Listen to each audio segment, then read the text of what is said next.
사랑하는 초업제교회 성도 여러분, 반갑습니다. 김전빈 목사입니다. 간밤에도 주님 안에서 평안하셨습니까? 오늘은 2024년 11월 25일 오늘 월요일 아침입니다. 이제 고난주간 한 주간이 시작되었습니다. 경건하게 잘 보내시기를 축원하면서 기도하고 오늘의 말씀 묵상을 시작합니다. 하나님 아버지 감사합니다. 간밤에도 지켜주시고 또 우리가 종료주일을 잘 주님 안에서 보내게 하시고 또 이렇게 한 주간 시작되게 하심에 감사합니다. 아버지 하나님, 오늘 이 한 날도 아버지의 뜻대로 살기를 원합니다. 주의 고난에 동참하며 그 어느 때보다 경건하게 보내는 날이 되기를 원합니다. 아버지 하나님, 오늘도 주어진 아버지의 말씀 잘 마음에 새기고 그 말씀대로 순종하며 살아가기 힘쓰는 우리가 다 되게 하여 주옵소서. 말씀을 증거하는 종의 입술에 성령으로 기름 부으사 아버지의 말씀을 잘 풀어 증거할 수 있도록 도와주시옵소서. 주께서 우리와 함께 하실 줄로 믿사옵고 예수님 이름으로 간절히 기도 올리옵나이다. 아멘. 우리 찬송가 149장입니다. 주 달려 죽은 십자가 함께 부르고 오늘 말씀 묵상을 시작하겠습니다.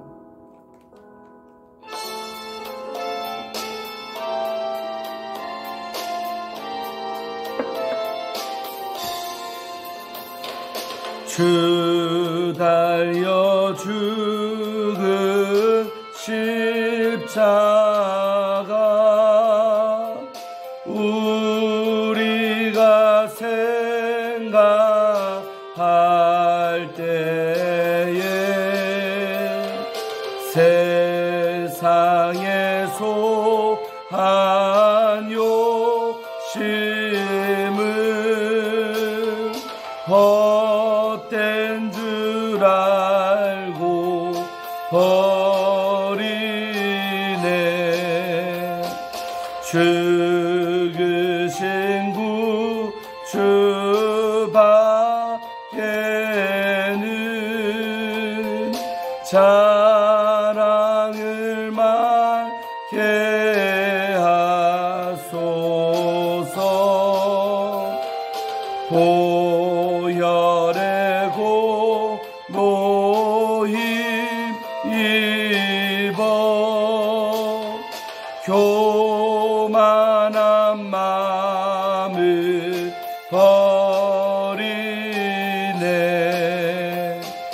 못 박힌 손 알보니 큰 자비 나타내셨네. 가시로 만든 멸류관 우리를 위해 쓰셨네. 온 세상 만물 가져도 주 은혜 못다 갚겠네. 놀라운 사랑 받은 나 몸으로 재물 삼겠네.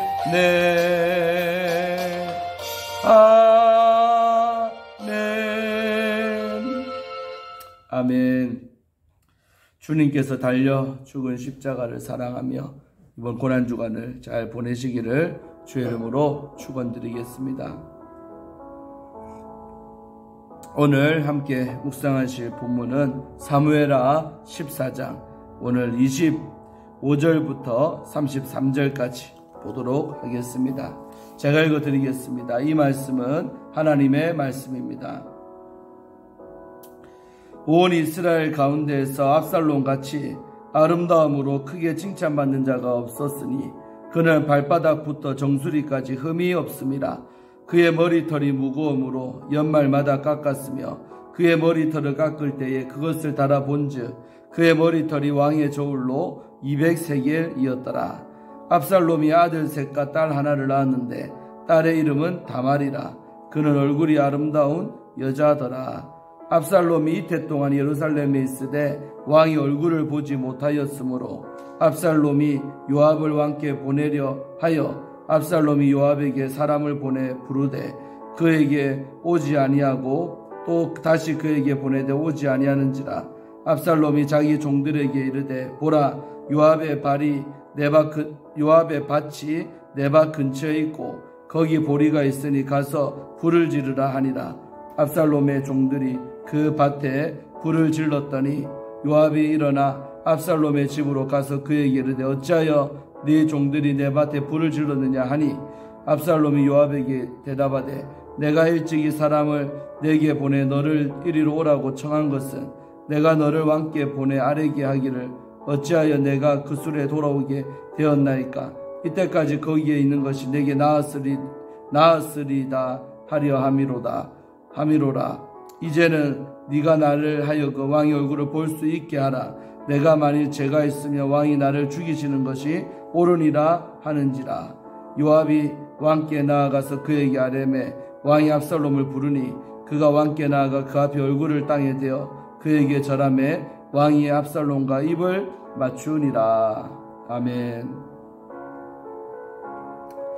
예, 오늘 이제 어제 말씀 이어서 함께 우리 보도록 하겠습니다. 이제 압살롬이 이제 요압을 통해서 왕이 깨닫고 돌아오게 해가지고 예루살렘에 왔지 않습니까? 그런데 왕이 그 얼굴을 안 보여주는 거죠. 못 보게 했던 것입니다. 자, 그러면서 우리 25절이 시작되는데 일단은 이제 이 압살롬이라는 인물이 어떤 인물인가에 대해서 우리는 알아봅시다. 성경이 이렇게 말하고 있죠. 25절에 온 이스라엘 가운데서 압살롬 같이 아름다움으로 크게 칭찬받는 자가 없었다고 하죠. 그러니까 외모적으로는 말하는 외적인 그 아름다움이 비길 데가 없는 거죠. 이스라엘 최고의 미남이 바로 이 압살롬이라는 거죠. 모든 백성들이 다 칭찬을 했다는 거죠. 압살롬의 외모를 칭찬했다는 거죠. 그는 발바닥부터 정수리까지 흠이 없습니다. 못난 데가 없다는 거예요. 다 아름답고 빼어났다는 것이죠. 저는 이 장면에서 볼 때 내면적인 신앙이 있다든지 믿음이 좋다든지 성령으로 충만 이런 평가는 없죠. 껍데기가 화려한 사람이었다라고 압살롬에 대해서 이게 말하고 있는 것처럼 저는 느낍니다. 26절에 그의 머리털이 무거움으로, 또 외적인 거죠. 그 머리털이 무겁다는 것은 길렀다는 거죠. 무겁다는 것은 기르니까 무겁겠죠. 양이 많으니까. 그래서 무거움으로 연말마다 한 번씩 손질을 했다는 거예요. 깎았다는 거예요. 그의 머리털을 깎을 때에 그것을 달아본즉 그의 머리털이 왕의 저울로 달아보니까 200세겔이었더라. 200세겔.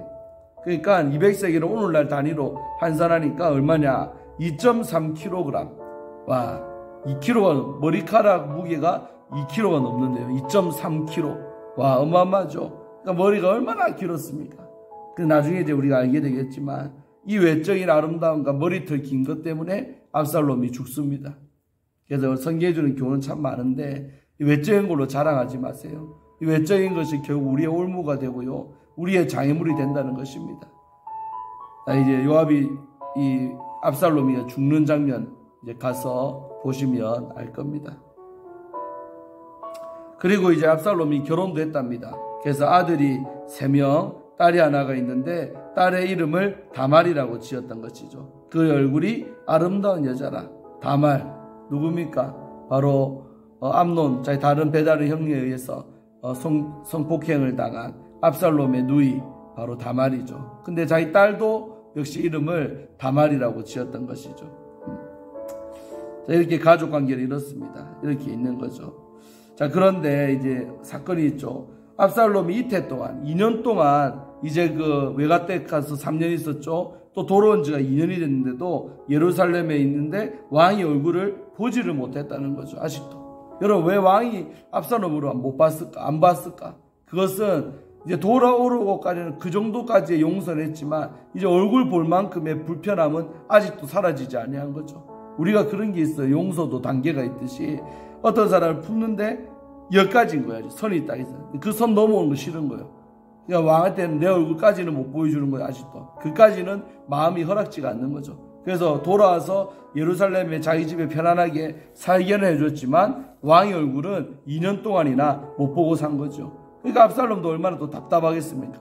그 2년까지 포함하면 5년 동안이나 아버지 얼굴을 못 봤던 자식이 이 압살롬이지요. 압살롬도 답답했겠죠.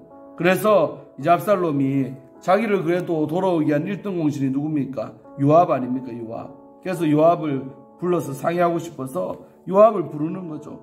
그래서 29절에 압살롬이 요압을 왕께 보내려 하여, 그러니까 이제 왕한테 요압을 좀 보내서 관계를 이렇게 좀 호전시켜 보려고 하는 거죠. 요압의 말을 왕이 잘 들으니까 이제 그 생각한 거죠. 중간에 가교 역할로 요압을 삼으려고. 그래서 압살롬이 요압에게 사람을 보내서 나 좀 만납시다 불렀는데도 안 오는 거예요. 또 다시 사람 보내서 불렀는데도 안 오는 거예요.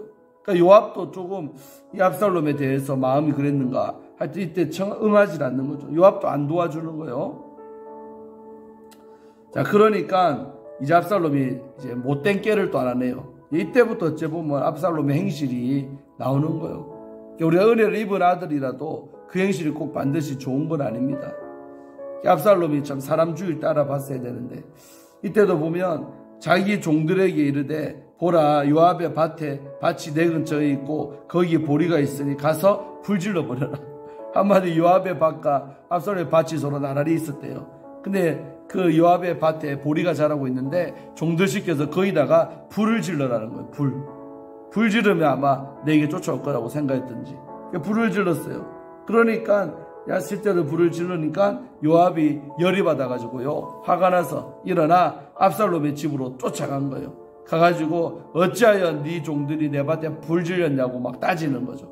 사실은 이렇게 해서라도 요압을 만나려고 압살롬이 꾀를 낸 겁니다. 그러니까 사람이 그 사람 만나게 하려고 해서 이런 짓 하면 되겠습니까, 여러분? 이제 이때부터 압살롬의 행실이 벌써 이제 눈에 좀 거슬리죠. 자기 관절시키려고 이런 방법을 쓰는 게 압살롬이에요. 또 어째 보면 치밀한 사람입니다. 암논을 죽일 때도 정말 방심하게 만들려고 좀 앙심 안 품은 척 했지만 뒤에서는 결국 죽였잖아요. 압살롬이라는 사람의 인물됨이 이런 거예요. 껍데기가 화려하죠. 머리털도 길고 예쁘죠. 그러나 그 내면은 썩은 사람이 바로 이 압살롬이라는 아들입니다. 그래서 32절에 압살롬이 요압에게 이렇게 말하죠. 요압에게 대답하되 내가 일찍이 사람을 네한테 보내 너를 이리로 오라고 청한 것은 내가 너를 왕께 보내 아뢰게 하기를 하려고 왕한테 좀 요청하게 하려고 나를 보자고 했는데 어찌하여 내가 그 술에서 돌아오게 되었나이까. 이때까지 거기 있는 것이 내게 나았으리라 하려 함이로다. 이제 이 말을 너를 통해 왕한테 하게 하려고 보자고 했는데 왜 너는 그동안 거절했냐 이 말이에요. 왜 나를 이럴 거면 그 술에서 돌아오게 해갖고 이렇게 했냐. 차라리 내 얼굴 안 보여, 왕이 제 얼굴 안 볼 것 같으면 지금까지 그냥 거기 그 술에 있는 게 내게도 오히려 낫지 않았겠습니까 하는 이 말을 왕한테 전하게 하려고 너를 부른 것이라는 거예요.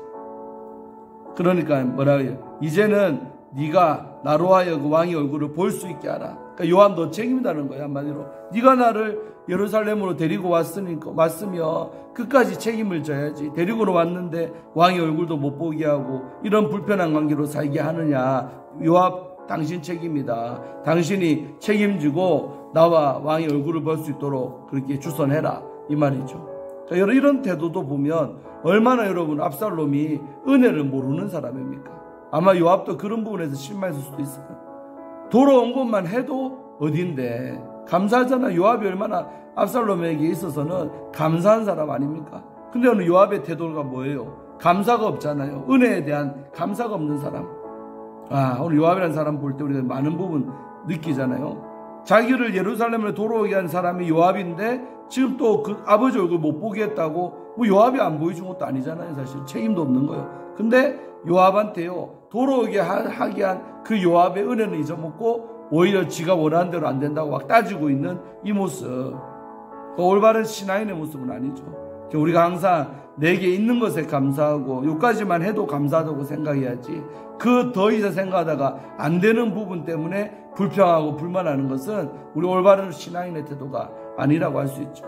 오늘 이 압살롬은 그런 사람이었어요. 받은 은혜는 다 잊어먹고 부족한 것만 생각하니까 짜증나고 불평불만하는 거예요. 그러니까 요압에게, 야, 네가 나 이렇게 데리고 오겠으니까 왕 만날 수 있도록 책임지라, 이 말이죠. 볼 수 있게 하라. 그러면서 내가 만일 죄가 있으면 왕이 나를 죽이는 것이 옳으니라. 그리고 만약에 내가 죄가 있으면 왕한테 죽임을 당해도 좋으니까 제발 좀 왕의 얼굴을 내가 볼 수 있도록 그렇게 해다오라고 부탁을 했던 것이죠. 자, 이렇게까지 하니까 요압도요, 그냥 망설였겠지만, 그래, 알았다, 해볼게. 그러고 이제 요압이 왕한테, 다윗에게 찾아가죠. 왕한테 나아가서 다윗에게 이렇게 말하죠. 그에게 아렘에, 압살롬이 전하는 말들을 다 전해준 거죠. 그렇게 아렘에 왕이 압살롬을 불렀다는 거예요. 또 역시 이때 요압이요, 왕의 마음을 풀어주는 거예요. 찾아가서 어떻게 구체적으로 어떤 말 했다고는 안 나오지만서도, 왕이여, 이제 2년이나 지났으니까 이제 얼굴도 봐야 되지 않겠습니까? 그를 좀 부르시지요. 이렇게 간언했겠죠. 그러니까 다윗도 좋다, 압살롬을 불러라. 그래서 왕궁으로 압살롬이 들어오게 되고 두 사람이 이제 만나게 돼요. 그러니까 압살롬이 강개무량해서 왕 앞에 엎드려 절을 하는 거죠. 절을 하면서 땅바닥에 엎드려 절하고, 그리고 왕도 용서의 의미로 압살롬 가까이 오라 해가지고 키스하는 거예요. 뽀뽀란 입맞춤을 했다고. 드디어 이제 다윗과 압살롬의 관계가 풀어지는 장면까지 오늘 보게 되는 것입니다. 오늘 여기까지 보고요, 내일 이제 15장부터 다시 보도록 하겠습니다. 자, 오늘 본문이 주는 교훈은 뭡니까? 일단은 이 압살롬이라는 사람 자체를 보면 아주 껍데기는 화려하지만 전형적인 불신자의 전형을 말하고 있습니다. 은혜 모르는 사람, 껍데기만 화려한 사람, 내실 없는 사람, 감사할 줄 모르는 사람, 그런 거죠. 내 뜻대로 안 되면 어떤 방법을 통해서든 되게 만드는 수단과 방법을 가리지 않는 사람, 아주 전형적인 세상 사람들의 모습을 다 갖고 있는 게 이 압살롬입니다. 그리고 오늘 요압은요, 어떻게든 관계를 회복시키려는 그런 좋은 역할을 하는 사람이죠. 그러니까 요압이라는 사람은 참 좋은 면도 있지만 뒤에 가면 또 나쁜 면도 많은 사람이, 참 혼재한 인간이 이 요압이라는 사람이죠. 어쨌든 이때는 보면 참 좋은 역할을 많이 한 것 같습니다. 그래서 요압이 그렇게 고향 외갓댁가 있는 압살롬을 데리고 왔지요. 그리고 이제 이때도 또다시 어쨌든 2년 동안 못 보게 한 것을 보게 만드는 역할을 요압이 하죠. 그리고 다윗도 한순간에 그 마음이 다 풀어진 건 아니지만 결국 5년 걸렸습니다. 암논 죽인 그때로부터 5년 동안 이 아들과 서로 관계가 서운하다가 결국 5년 만에 이렇게 이제 극적으로 화해가 되는 장면을 봅니다. 그래서 우리도 인간관계에서 단 한순간에 용서가 되면 좋겠지만 점진적으로 마음이 풀어져서 좋은 관계로 갈 수도 있는 거예요. 시간이 필요한 겁니다. 그래서 우리가 어떤 사람과 빨리 관계가 회복 안 된다고 너무 마음 달하지 말고 계속 기도하고 시도하고 해가지고 점진적으로 그 관계가 회복되고 예전에 좋은 관계로 그렇게 나아가는 것도 지혜주요. 목회하면서도 저도 많은 걸 느낍니다. 그래서 한순간에 다 풀어지면 좋겠지만 그를 아니할지라도 열심히 기도하고 기다리면 하나님께서 마음들을 만져주는 거예요. 그러면 더 좋은 관계, 오히려 이전보다 더 좋은 관계로까지도 우리 하나님은 회복시켜 주실 줄로 믿습니다. 사랑하는 성도 여러분, 그래서 우리가 항상 신앙인으로서 은혜를 아는 사람 되시고 또 방법도 정당해야 되고 그리고 항상 나에게 있는 것에 감사하며 사는 우리가 되기를 원합니다. 오늘까지 보고 우리 마치겠습니다. 그리고 오늘 이제 저녁부터 우리 기도회가 있습니다. 오늘 저녁에 많이 나오셔서 함께 또 고난주간인데 기도하면서 주의 은혜를 나누면서 그렇게 우리 경건하게 보내보십시다. 저녁에 7시 반까지 교회 잘 오시기를 바랍니다. 기도하고 마치겠습니다. 사랑과 은혜가 풍성하신 주님 감사합니다. 오늘도 귀한 말씀을 통해 우리가 교훈을 받고 깨닫게 하시니 감사합니다. 아버지 하나님, 참으로 우리는 외적인 아름다움보다 내적인 아름다움을 추구하며 살아가는 속사람이 강건한 우리들이 되게 하여 주옵시고, 또한 무엇보다 하나님의 은혜에 감사하며 사는 우리가 되게 하소서. 나에게 없는 것 때문에 원망하고 불평하지 말게 하시고, 있는 것에 족한 줄 알고 감사하며 살아가는 참된 신앙인들 되게 하여 주옵시고, 또한 요압처럼 사랑과 사이를 화해시키고 사랑과 사이를 다리를 놓아서 온전케 하는, 그런 화목케 하는 직책의 사람들이 다 될 수 있도록 축복하여 주옵소서. 정말로 다리 역할을 잘하는 우리가 되기를 원합니다. 아버지 하나님, 또한 우리도 세상 살아가면서 좋았던 관계가 정말 부서지고 또 나빴던 관계가 회복되는 일들도 많이 있습니다. 아버지, 그 과정 속에 마음고생을 우리도 많이 하지만 인내하게 하셔서 정말 하나님 원하시는 좋은 관계까지 될 수 있도록, 그 관계가 회복되는 단계까지 잘 인내하며 승리할 수 있도록 도와주시옵소서. 오늘 다윗과 압살롬이 관계가 회복되는데 5년이라는 시간이 걸린 것을 성경은 적고 있습니다. 우리들도 참으로 좋았던 관계도 부서지면 쉽사리 회복되지 않지만, 그러나 인내하고 기도함으로 점점점 그 관계들이 회복되어서 이전보다 오히려 더 좋은 관계의 사람들 될 수 있도록 역사하여 주옵소서. 감사드리고, 또 오늘 저녁부터 있을 우리 고난주와 특별 예배 가운데도 함께하사 놀라운 은혜가 임하는 예배가 되어서 많은 성도들 올 수 있도록 축복하여 주옵소서. 감사드리고 예수님 이름으로 축복하며 간절히 기도 올리옵나이다. 아멘. 사랑하는 성도 여러분, 저녁에 뵙도록 하겠습니다. 샬롬.